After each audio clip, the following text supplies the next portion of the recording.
Hello guys! Welcome back to my YouTube channel. Today's video, kung nakikita nyo, i-welcome ko kayo dito sa aking bagong ship. Dito sa Quantum of the Seas via Royal Caribbean International Cabin.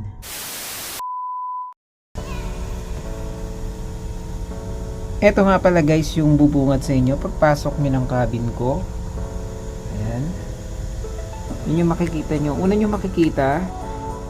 Then, ang difference lang dito is yung TV niya is nag-iisa lang siya. 32 inches yan guys ha. Nag-iisa lang siya para sa dalawang tenant. Ayan. Ito yung bakanting kama kasi wala nga akong kakabina. So, nag-iisa lang ako. Ayan. Mamaya ko papakita sa inyo yan guys. Dito muna tayo sa baba. Ayan yung mga footwear ko. Dinala ko from Manila. Wow, from Manila. Hindi. From Laguna, I mean. Ayan. Trash bin. Then yung aking maleta, nasa ilalim siya. Guys, kayo na bahala mag-minimize ng mga gamit nyo kasi maliit lang yung kabina talaga. Pero para sa dalawang tao. Pero okay na rin siya. Masasabi ko is komportable na rin. Then ito, yung aming mga lagayan o yung aming cabinet, personal spaces. Then ito, yung dalawang yan. Bali hati kayo dyan ng kakabina mo. Ayan, personal belongings nyo, pwede nyo dyan itago, pwede siyang lagyan ng lock. So, ayan. Ako, ang nilagay ko dyan, hindi ako nilagay ng pera dyan eh. Ayan, yung mga gamit ko sa aking devices, ng mga cellphone, charger, power bank, then yung aking paper money. Wow, paper money talaga. Paper money namin. Yan, dyan ko nilalagay. Parang payslip yun guys eh. Ayan, yung mga spaces. Ako, ito yung mga pinaglalagay ko. Yung aking watch. Yun yung aking maswerteng charms and crystal. Yung mga food, yan, pwede rin na kayong maglagay dyan. Ayan. Ayan, nakabili pa ako ng handset sa Pilipinas. Guys, ginaon ko dito. Ayan yung aking mga personal hygiene. Then syempre ito, hindi ito mawawala sa mga zipper na Pilipino guys. Yung mga pansit canton, mga bulalo, ganyan, Lucky Me. Pero meron dito ha, may binibenta dito. Kaya lang bihira lang siya. Ayan, may mga dilata rin ako. Yung mga Century Tuna. Bubukalin ko para sa inyo guys. Ayan, magbabaon din kayo nyan guys. Kailangan nyo yan. Kasi minsan, hindi naman sa hindi masarap. Minsan kasi nakakasawa na rin yung mga pagkain sa cruise. Mga cup noodles, pag ginugutom kayo sa gabi, kung may time pa kayo kumain. Ayan, mga chichirya, alam mo naman, hindi nawawala sa akin yung mahilig ako sa chichirya. Then, tapos meron din akong ito pang sharo na yan. Kasi pag nasa dining room kami, nakikikot kami, syempre, masarap ang pagkain doon. Papakita ko naman sa inyo yung aming fridge. Ito yung aming mini fridge guys. Ayan. Ito yung aming work area. Ito sa akin to. Ito yung ginagamit kong table. Pag nagmumuli-muli ako ganyan. Ito may mini rep guys. Papakita ko sa inyo yung loob ng mini rep. Mini fridge pala. I mean, yan. Yan lang ang naman yan guys. Ako lang kasi yan eh. Wala na ako ganong stock. Then nag-stock ako nito. Hindi naman ako talaga mahilig sa soft drinks, pero ewan ko ba bakit ako napapainom dito. Ayan, may mga beer in can. Ayan, then mga chocolates na dito ko lang kinakain kasi sa Pilipinas hindi talaga ako makain ng chocolate. Dito kasi is mura lang siya. Ayan, yun yung mga stock ko. Ayan, in can, sneakers. Iba din ang collagen dito, Juju baka naman. Ayan. Ito guys yung isang table. So bali ang gagamit nito is yung magiging kakabina ko nga. Ayan. Pero pwede rin dalawa kang gumamit niya. Ayan, yung mga outlet dyan, which is pwede kang mag-charge. Same lang din ang voltage sa Pilipinas yan, 220. So ito yung aming mahiwagang telepono guys. Ayan. Nandiyan yung mga listahan ng emergency na pwede mong tawagan. Lahat ng department dito sa barko.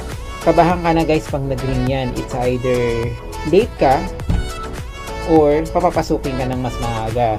Then, ito yung TV. Yan, 32 inches yan guys. Ito, bigay ng guest to. Good night. Ayan. Tuwagang selfie. Nag-aayos ka. Yan, salamin. Ayan, yung flooring namin guys. Yung carpet yan. Dito na tayo sa aking closet. Ito yung towel na ginagamit ko. Pasensya na kayo kasi ganyan lang siya. Sabi ko sa inyo, simple lang ako eh. Ayan na. Papakita ko sa inyo yung aking closet. Ayan. Ito yung aking mga damit na sinusot dito. Actually, hindi pa ako nakakapaglaba. So, 1 week na. Hindi ko pa maharap. Pero, maglalaba na ako. Actually, kasi isa na lang yung uniform ko na nandito. Ito yung black na uniform na ginagamit ko sa dining room. Then, white undershirt. Then, ito yung aming day uniform sa Windjammer. Ayan, dalawa yan. Then, ito yung aming ginagamit for tropical night. Ayan, dalawa din yan. Bili ko sa SM yan, guys. Kasi mas mura. Kasi kung dito ka bibili, mahal. So, kung mahal ka. Then, nagdala rin ako ng mga jacket. Ayan. Ewan ko kung sapat na to pag nasa Alaska na kami. Hindi ko alam. Siguro bibili pa ako nung talagang mas makapal. Kasi alam mo naman sa Alaska. Ayan, dito yung aking mga pambahay na damit. Yan yung pang daily ko, pero hindi ko naman gano'ng magagamit yan kasi hindi ka naman papawisan dito ng gusto, not unless kung mag-gym ka. Ayan, iba kong gamit. Ayan, mga shorts. Ayan. Eto guys, ito ko naman nilalagay yung aking mga underwear talaga. Ayan, then iba kong panyo, towel, hand towel. Isa na lang, kita nyo kasi hindi pa talaga ako nakakapaglaba. Pero this weekend, hindi maglalaba ako. Then, ayan, yung mga medyas ko, yan, halo-halo na yan dyan. Diyan ko nilalagay yan. Same lang din yan itong kabila na closet. Ito nga pala guys, yung aming life jacket. Lahat ng crew cabin meron yan. Dapat dalawa yan guys.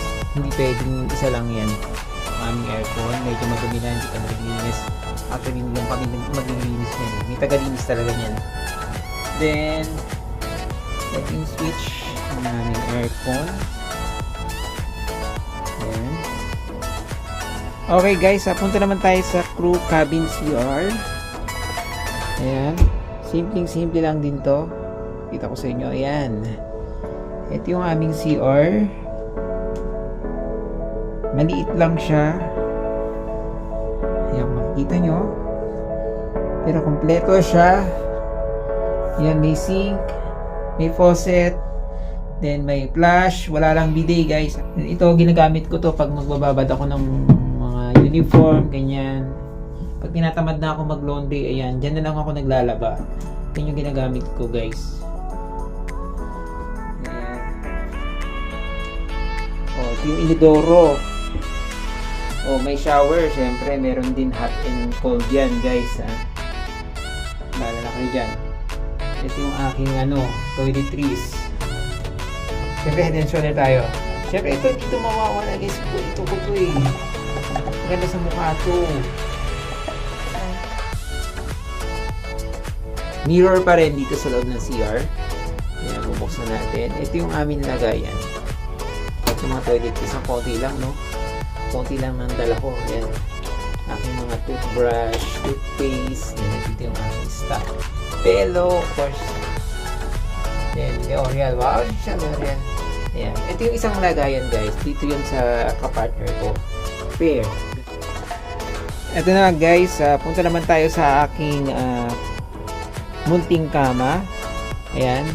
May kortina siya, guys. Ayan. Simpleng-simple lang, guys, yung kama ko, no. Hindi kasi ako yung mahilig dala from Philippines nung mga kung ano-anong ek-ek dyan, mga hulingning mga nakasabit-sabit, unlike nung iba. Di ba nakita nyo, nagdadala sila ng sarili nilang bedsheet, ng sarili nilang pillowcase. Ako hindi. Itong gamit kong comforter is dito talaga sa barko to. Ayan, yung mga bedsheet na yan, yung pillowcase, sa barko talaga yan guys. Ayan, maliit lang yan, single lang yan bed. Then, sab ko may ilaw dito. Gusto gusto nyo mag-ano dito, emote, ayan. Then yun may lagayin dito. May headset ko. Diyan ko nilalagay. Ayan, ganyan lang siya guys.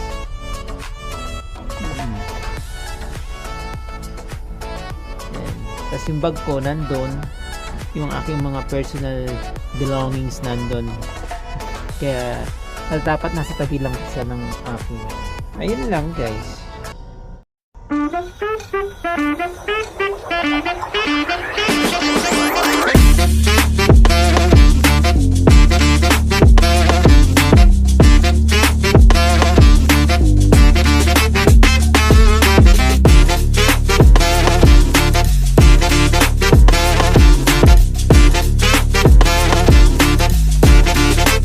Tatapusin yung video. Sana nagustuhan nyo yung aking pa-mini tour dito sa aking kabina sa Quantum of the Seas. Magkaroon kayo ng update, then mag-subscribe lang kayo sa akin. Then maraming salamat nga pala sa mga nanood nung last video na ginawa ko, yung sahod reveal ng assistant waiter. Then a day in my life as assistant waiter sa cruise ship. Doon sa mga nanood nun, salamat po sa inyong lahat. Thank you very much. Hanggang sa susunod po ulit. Peace out po sa ating lahat.